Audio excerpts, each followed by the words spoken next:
예, 오늘도 오늘도 요한계시록 보도록 하겠습니다. 오늘은 요한계시록 7장을 보겠습니다. 뭐 다른 말씀도 마찬가지지만은 계시록 7장도 그 위치가 중요해요. 말씀을 딴 데 갖다 놓고 이해하면은 잘못 이해할 수 있잖아요. 의미가 많이 달라지죠. 우리가 지금 뭘 보고 있냐면요. 7인의 재앙을 보고 있거든요. 예수님께서 두루마리의 인을 하나하나 뗄 때마다 뭔가 메시지가 선포돼요. 근데 우리가 지금 몇 번째 인이 떼어진 것까지 봤죠? 6번째. 요한계시록 6장 12절 잠깐 보겠습니다. 6번째 인을 떼실 때 나는 보았습니다. 큰 지진이 일어나고 해가 머리털로 짠 천같이 검게 되고 다른 온통 핏빛으로 변하고. 야, 뭔가 심판이 이루어지고 있는 것 같은데 우리가 6번째 인이 떼어지는 것까지 이렇게 본 거예요.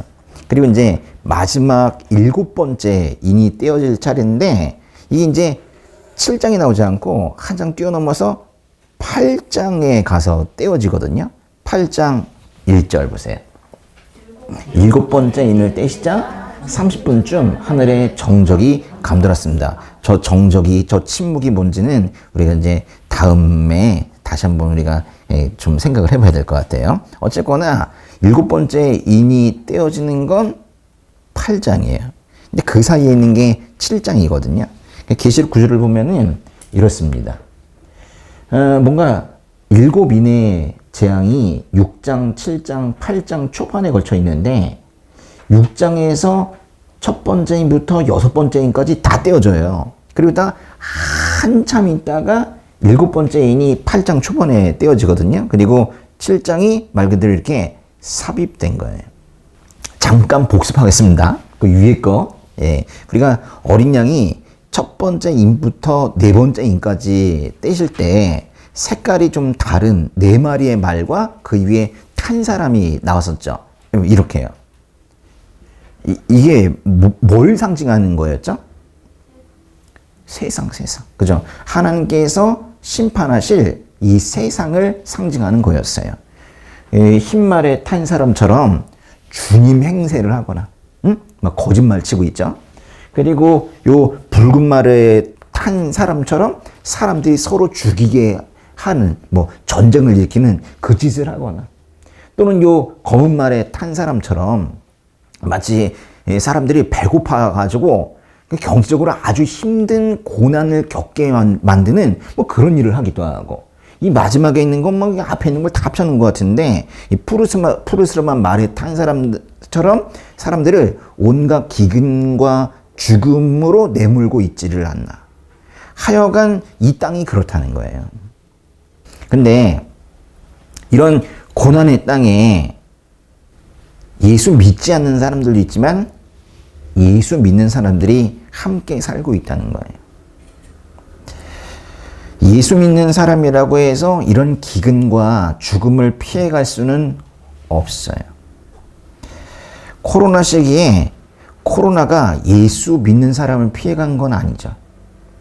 오히려 사탄은 코로나를 이용해서 교회를 더 못 살게 굴었죠. 심지어 예배도 못 드리게 하고 막 그랬단 말이에요. 그렇다고 해서 사탄이 이긴 건 아닙니다. 코로나 지나면서 교회들이 많이 문 닫았어요. 저 교회 부동산 사이트거든요. 믿을 수 없겠지만 그런 게 있는데 매일매일 문을 닫았어요. 얼마나 많은 교회들이 문을 닫았는지 몰라요. 그리고 성도들의 수도 줄어들었고, 그리고 전도는 거의 불가능해졌고 그랬죠. 그런 과정 중에 교회가 정화되었어요. 지금 교회에서는요, 가짜들이 많이 사라진 것 같아요. 가짜 믿음, 가짜 설교, 이런 것들이 코로나 시기에 많이 없어졌죠. 마치 이 시기에 요한복음 2장에서 예수님이 하신 것처럼 노끈으로 채찍을 만들어가지고 교회를 두드려 패듯이 하면서 교회를 정화시킨 것 같아요. 아무튼 이 세상이 참 험해요. 우리가 주일에 이 다음 주에 이제 같이 읽을 말씀이긴 한데 에베소서 5장 16절이거든요. 한번 읽어보세요. 세월을 아끼십시오. 때가 악합니다. 그래서 이 땅에서 믿음을 지키며 사는 건 쉽지 않은데 5번째 인이 떼어지니까 그래도 끝까지 믿음 지키며 살다간 영혼들이 하나님께 요청을 합니다.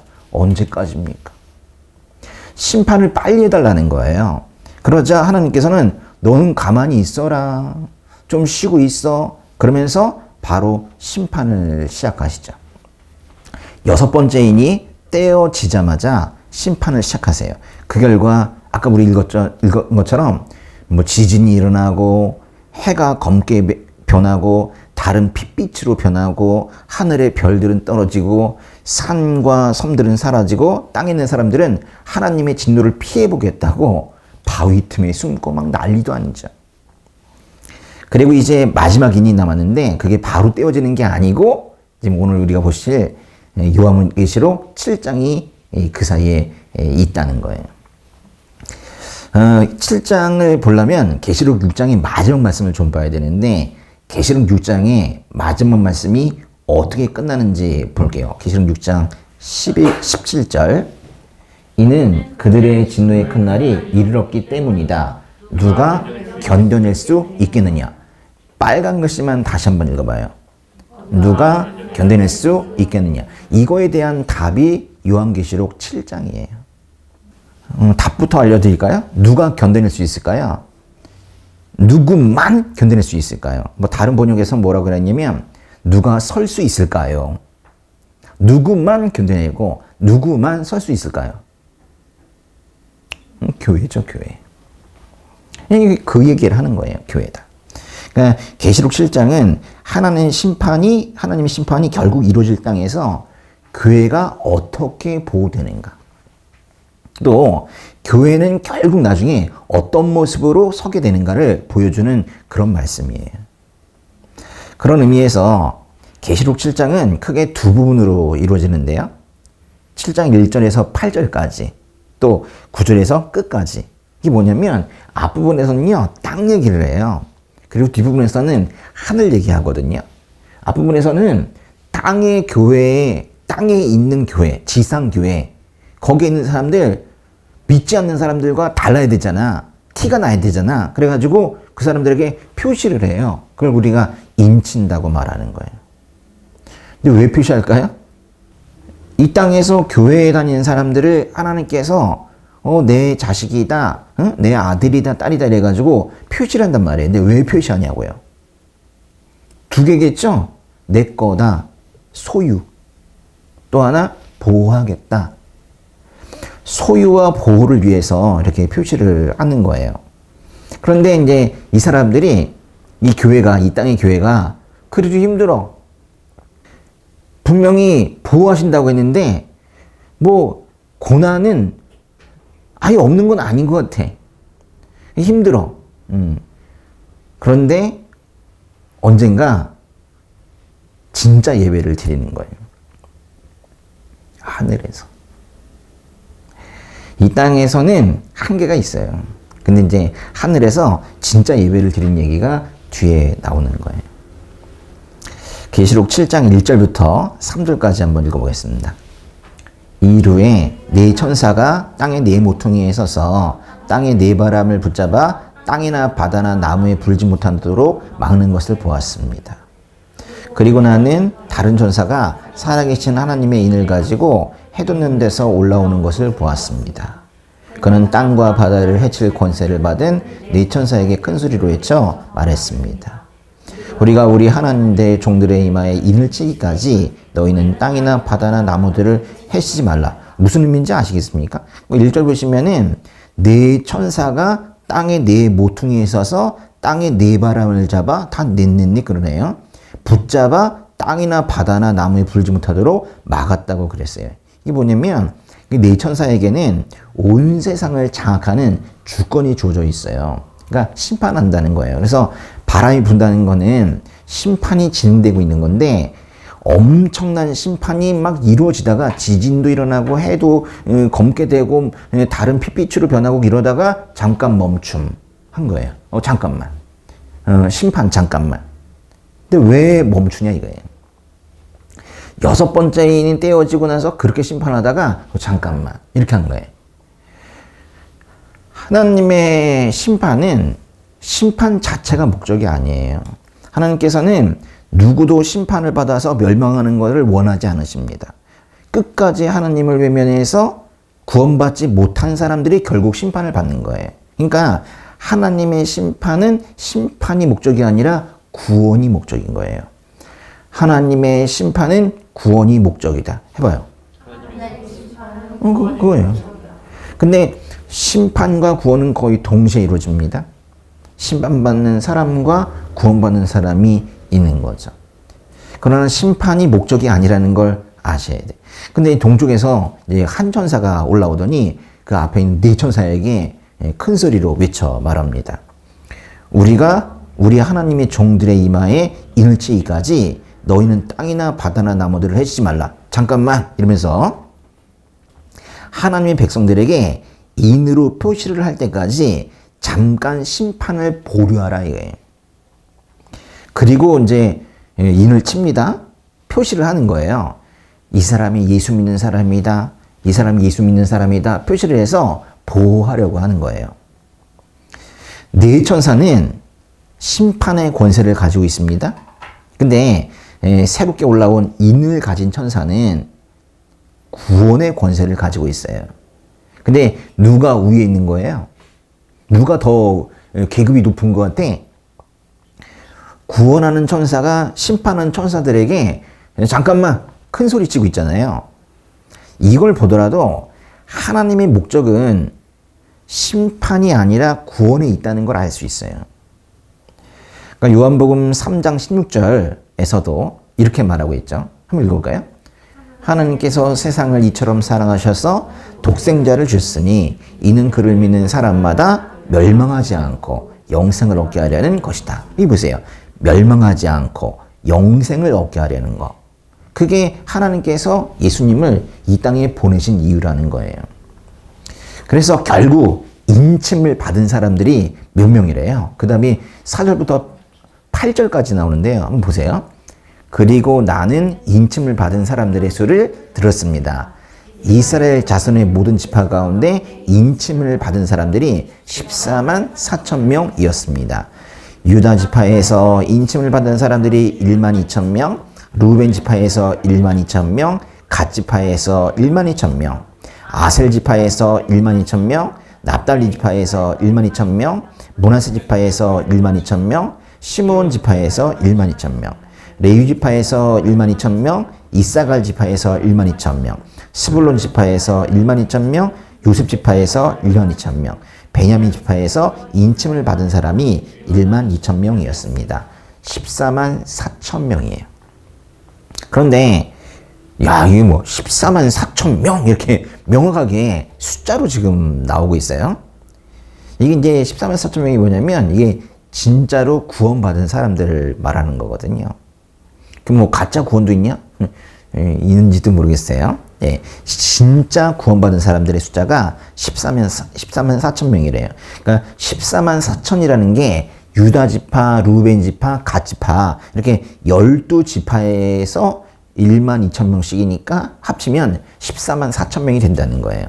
근데 이상한데 그게 뭐가 이상하냐면 창세기에서 말한 그 12지파와 좀 달라요.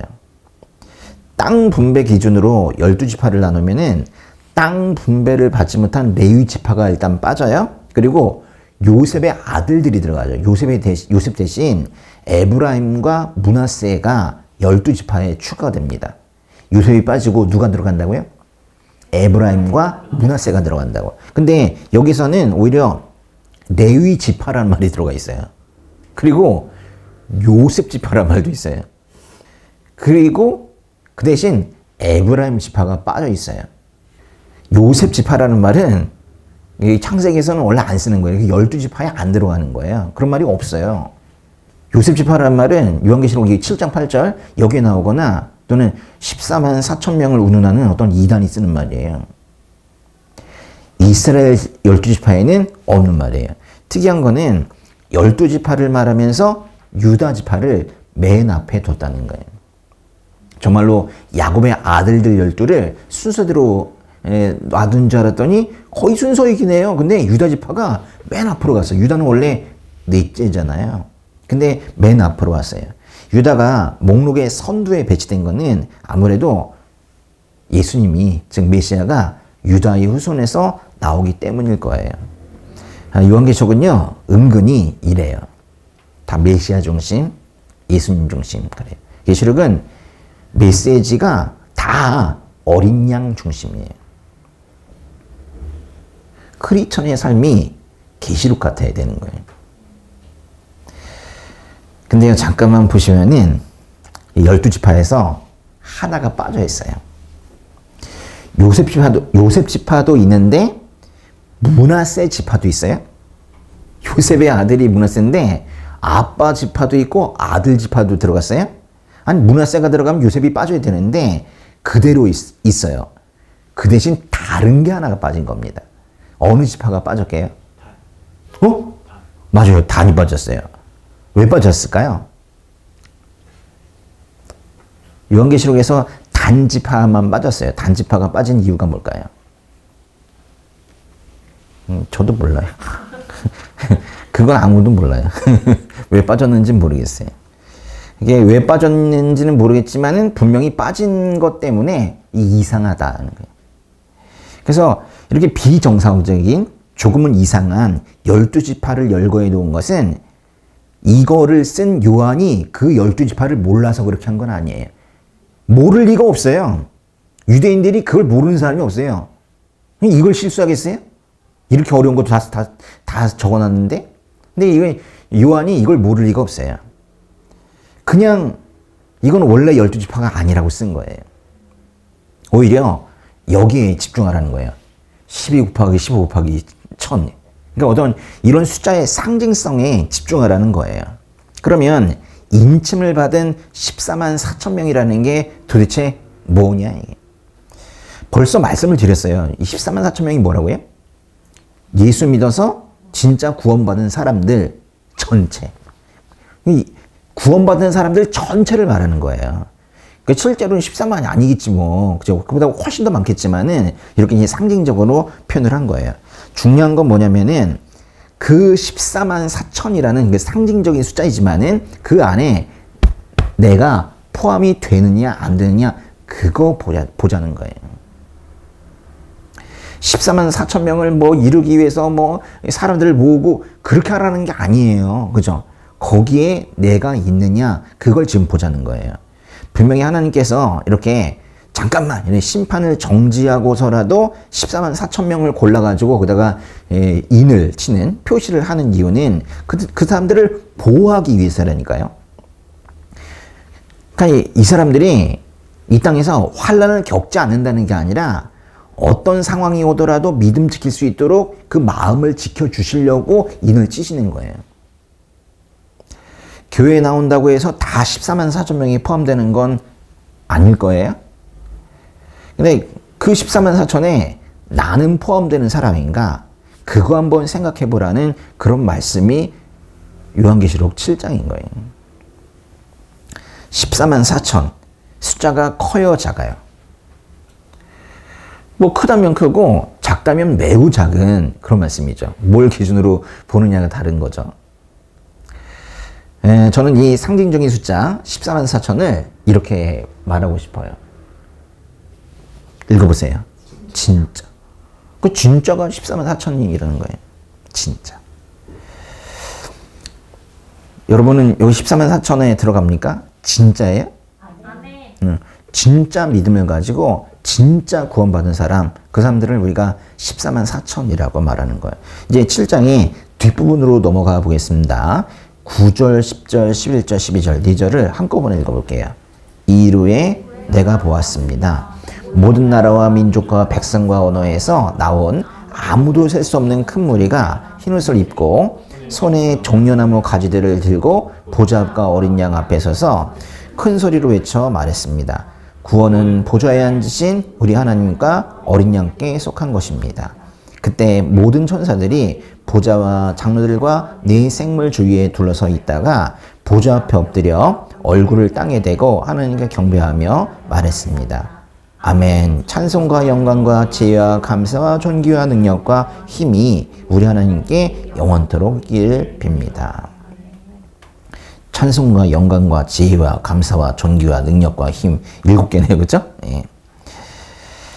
그 1절 시작하는 것도 처음에 2일 후에 이렇게 시작했거든요. 근데 이 9절에도 보니까 9절도 지금 읽으신 것도 2일 후에 이렇게 시작을 하고 있어요. 이게 잘 보니까 4절에서는 14만 4천 명이라는 수를 귀로 들었다고 했거든요. 근데 여기 보니까 9절부터는 눈으로 봤다고 그랬어요. 14만 4천을 본 게 아니에요. 14만 4천, 숫자가 몇입니까? 그러니까 14만 4천이라고 누가 말해가지고 들었다니까요. 근데 이제부터는 9절부터는 본다는 거예요. 뭔가 좀 더 명확해지고 있는 거예요. 그리고 이제 시선이 저 하늘로 이렇게 올라가는 거예요. 이제 땅 얘기가 아닌 거예요. 14만 4천 명에 속할 사람들이 혈통적인 유대인들이 아니라는 건 확실해요. 9절에 보니까 모든 나라와 민족과 백성에서 나왔다고 그랬잖아요. 그러니까 앞에서 14만 4천 명이라고 하던 걸 9절에서는 아무도 셀 수 없는 큰 무리 이렇게 말하고 있는 거예요. 분명히 앞에는 14만 4천 명 셀 수 있는 숫자로 말해놓고 여기는 이제 셀 수가 없다는 거예요. 그러니까 14만 4천이라는 숫자는 하나 둘 셀 수 없는 상징적 숫자가 맞는 거예요. 근데 이 큰 무리가 흰 옷을 입고 손에는 종려나무 가지들을 들고 하나님과 예수님 옆에 섰대요. 그리고 외쳤대요. 구원은 보좌에 앉으신 우리 하나님과 어린 양께 속한 것입니다. 뭐 찬양이 되는 것 같아요. 그죠? 거기에 모든 천사들이 보좌와 장로들과 네 생물 주위에 둘러서 있다가 하나님께 경배하며 찬양했대요. 다 모였네요. 그러니까 이 딱 보니까 예배예요, 예배. 그죠? 천상의 완전한 예배인 거예요. 그러면 지상에 예수 믿는 사람들의 결국이 나중이 결국 이렇게 된다는 말인가? 그렇게 된다는 거예요. 그런데 장로들 중 한 명이 요한에게 물어요. 13절, 14절 보세요. 그때 장로들 가운데 하나가 내게 물었습니다. 이 흰 옷을 입은 사람들이 누구이며 또 어디서 왔습니까? 나는 그에게 대답했습니다. 네, 주여, 당신이 하십니다. 그때 그가 내게 말했습니다. 이들은 큰 환난으로부터 나오는 사람들인데 그들은 어린 양의 피로 그들의 옷을 씻어 희게 했습니다. 아까 우리 얘기했잖아요. 누군지. 그죠? 구원받은 사람들이라며. 이거 약간 뒷북 같아요. 14만 4천. 큰 무리. 이 사람들은 구원받은 사람들이에요.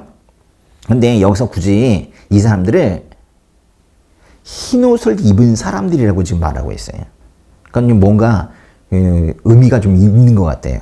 흰 옷을 입은 사람들. 그러니까 14만 4천이라는 말이나 큰 물이라는 말이나 흰 옷을 입은 사람들이라는 말이나 다 같은 사람들 말하는 건데 특히 여기에서 흰 옷을 입었다고 말하는 거는 이 사람들이 그동안 지켜왔던 믿음에 대해 어떤 보상을 받았다는 걸 강조하고 싶어 하는 것 같아요.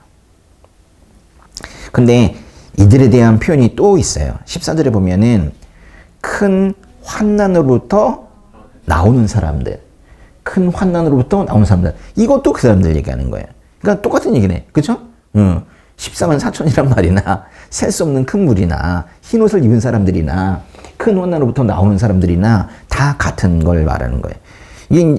이게 이제 큰 환난으로부터 나오는 사람들. 이거 좀 어려운 것 같아요. 큰 환난으로부터 나온 사람들도 아니고 나오는 사람들 그래요. 이건 지금 이 사람들이 환난을 받았다는 거예요? 받지 않았다는 거예요? 요거를 해석하는 것 때문에 계파가 나눠지기도 해요. 예. 어떤 사람들은 크리스찬들이 왜 환난을 받냐? 그래가지고 이제 환난을 받지 않았다고 해석하고 아니다. 크리스찬이라고 고난이 없냐? 당연히 받지. 이렇게. 이거 환난을 받았다는 거예요. 나온이라는 표현이 뭐해도 사실은 받았다는 거예요. 이건 성도들이 이 땅에서 환난을 겪으면서 살고 있지만은 살았지만 지금은 거기에서 빠져나왔다는 거예요. 이게 다행인 건 이건 지금은 환난이 없는 상태예요. 그러나 이전에는 환난을 고난을 겪으면서 살았다는 거예요. 이 땅에서는. 예수 믿으면 환난이 없다. 예수 믿으면 고난이 없다. 이렇게 말하면 참 좋겠는데 그렇지 않아요. 이 땅에서 고난을 줄여달라고 기도하시고 또 그러면 또 하나님께서 그 기도하는 사람이 불쌍해가지고 내 아들아 딸아 이러면서 그 자녀들이 불쌍해서 하나님께서 그 기도를 간혹 들어주시기도 하세요. 기도하세요. 그런데 그거는 하나님께서 원래 하시는 일은 아니에요. 이 땅의 고난을 줄여달라는 거는 기도하시는데 하세요. 근데 그건 응답이 될 수도 있고 안 될 수도 있어요. 믿음 잃지 않도록 또는 믿음이 더 강해지도록 어떤 때는 응답하시고 어떤 때는 거절하시고 어떤 때는 또 다른 방식으로 응답하세요. 사실 다른 방식으로 응답하시는 경우가 많죠. 우리가 생각하는 그런 기도 제목 상당히 낮은 수준의 것들이 많기 때문에 다른 방식으로 응답하시는 경우가 많이 있죠. 이 죄악의 땅에서 아무리 나만 그 죄악의 결과를 피해가게 하게 주시옵소서. 저만 살아남게 하여 주시옵소서. 라고 기도해도 한계가 있어요. 불타고 있는 건물 안에서 나만 불타지 않고 건물 밖으로 나가게 하여 주소서. 라고 말하는 거랑 같은 거예요. 이 땅의 고통을 정말 피하고 싶으면은 이 땅의 고통을 정말 피하고 싶으면은 빨리 주님 곁에 가는 게 제일 좋은 거예요. 지금 악담하는 게 아니에요. 이게 정말 그게 제일 좋은 방법이에요. 그래서 믿음 좋으신 분들의 소망이 그거잖아요. 주님 곁에 빨리 가는 거.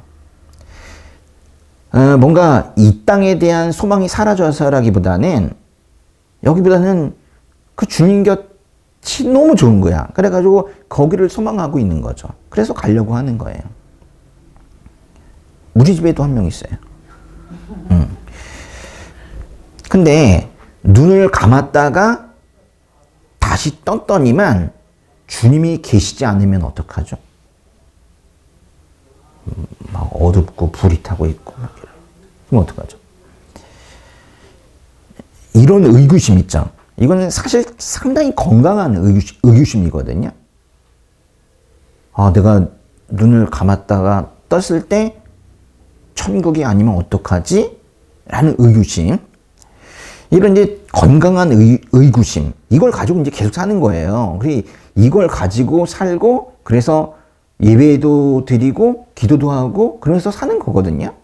근데 요즘 크리스천들은 이런 의구심을 갖지 않는 것 같아요. 괜찮겠지 뭐. 구원 됐겠지 뭐. 이런다고요. 그러니까 뭐 이것저것 안 하는 거예요.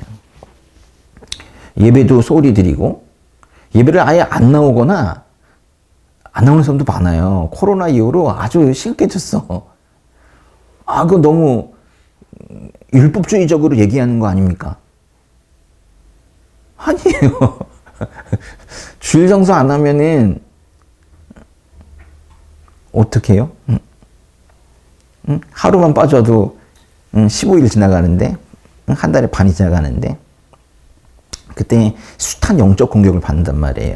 그리고 넘어갔는데 중요한 건 뭐냐면 자기가 사탄에 의해서 이렇게 넘어갔고 인생관이 점점 바뀌어가고 있는 거를 자기도 모른다는 거예요. 이게 문제인 거죠. 요즘의 세태가 그래요. 괜찮겠지 뭐. 예수님을 제대로 믿어야 됩니다. 그래야 이 땅의 환난에서 벗어나서 저 하늘의 예배에 제대로 참여할 수 있는 거예요. 그 14절 보시면은 어린 양의 피로 그들의 옷을 씻어 희게 했습니다. 라고 했거든요. 이걸 해야 되는 거예요. 어린 양의 피로 그들의 옷을 씻어 희게 했습니다. 예수의 보혈로 자기 죄를 씻고 정결하게 된 사람들만이 환난에서 빠져나와서 구원을 얻고 천상의 예배를 드릴 수 있게 된다. 그 얘기예요. 요한계시록이 환상과 비유로 돌려 말하는 것 같지만 아니에요. 계시록만큼 직설적으로 그렇게 말하는 성경이 없어요. 핵심과 본질을 건드리는 그런 말씀이에요. 이제 그들이 결국 어떻게 되나 보세요. 15절부터 끝까지 읽어보겠습니다. 그래서 그들이 하나님의 보좌 앞에 있고 그분의 성전에서 밤낮으로 그분을 섬김으로 보좌에 앉으신 이가 그들 위에 거하실 것입니다. 그들이 다시는 굶거나 목마르지 않고 해나 그 어떤 열기도 그들을 해치지 못할 것입니다. 보좌 가운데 계신 어린 양이 그들의 목자가 돼 그들을 생명의 샘물로 인도하시고 하나님께서 그들의 눈에서 모든 눈물을 닦아 주실 것입니다. 하늘 예배를 드리는 성도들은 성전에서 밤낮으로 하나님을 섬기게 된대요. 찬양도 계속 드릴 수 있게 된다는 거예요. 그들이 다시는 굶거나 목마르지 않고 해나 그 어떤 열기도 그들을 해치지 못할 거래요. 그 말씀에서 16절이죠. 16절에 보니까 이 다시는 이라는 말이 있어요. 참 뭉클한 말이에요. 다시는. 이 땅에서는 생존의 문제 때문에 늘 긴장감 속에 살고 안전 문제로 인해서 늘 위태위태하게 살았는데 다시는 그런 일이 없을 거래요. 그리고 이제 역설 중에 역설이 나오는데 이런 표현이 있어요. 어린 양이 그들의 목자라는 표현이죠.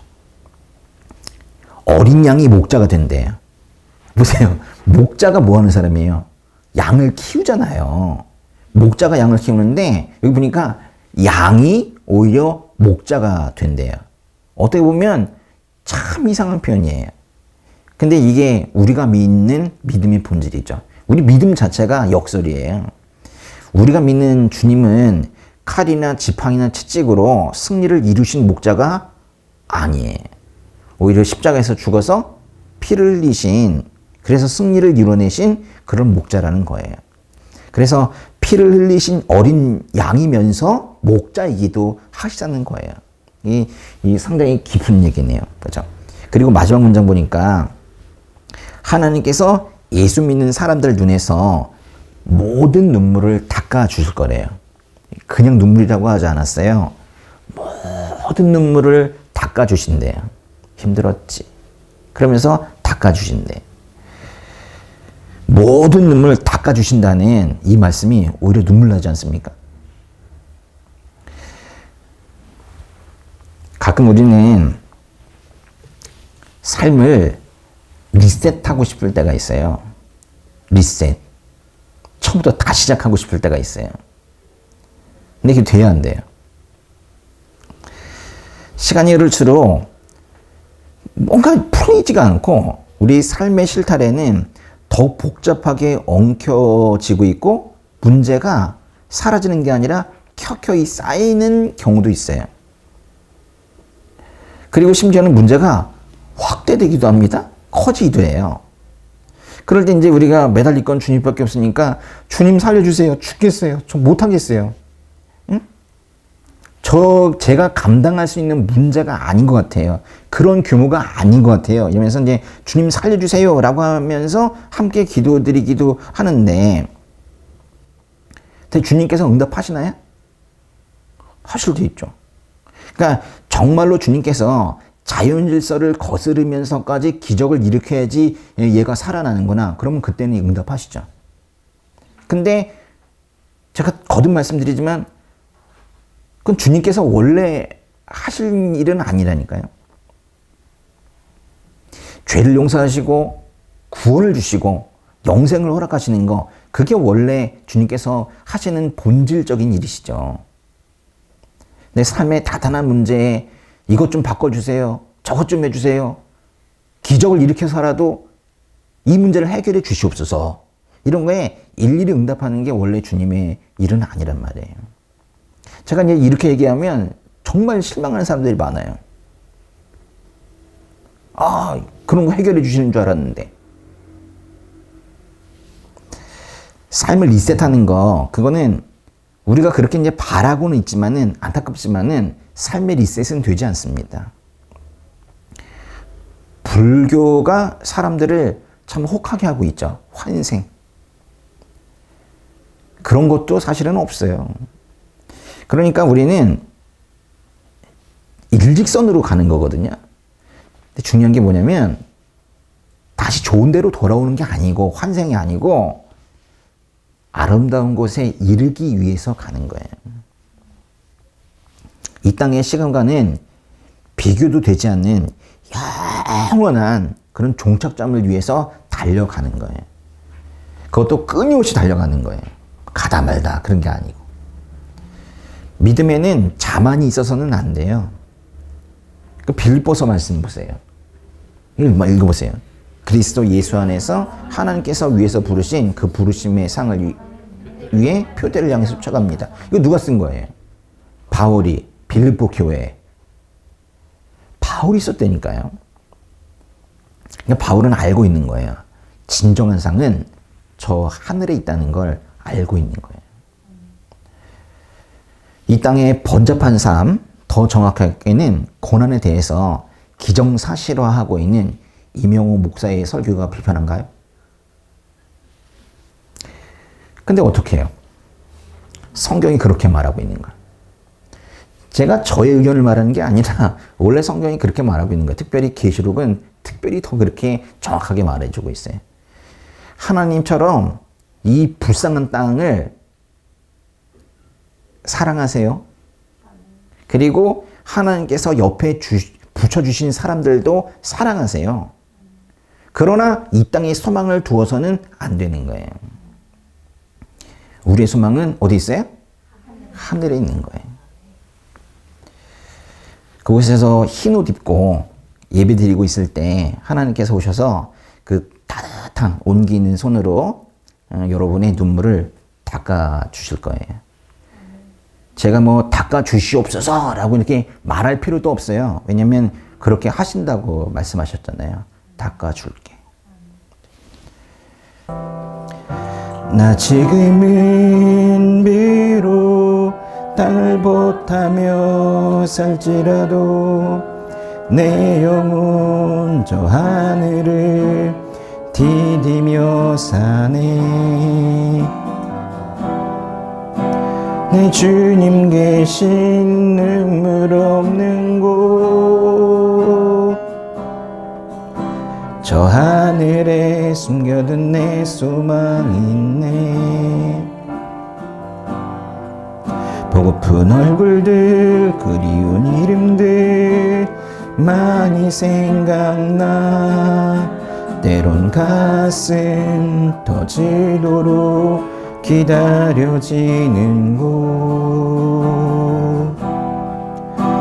내 아버지 넓은 품날 맞으시는 저 하늘에 쌓아둔 내 소망이 있네. 주님 그 나라에 이를 때까지 순례의 걸음 멈추지 않으며 어떤 시련이 와도 나 두렵지 않네. 주와 함께 걷는 이 길에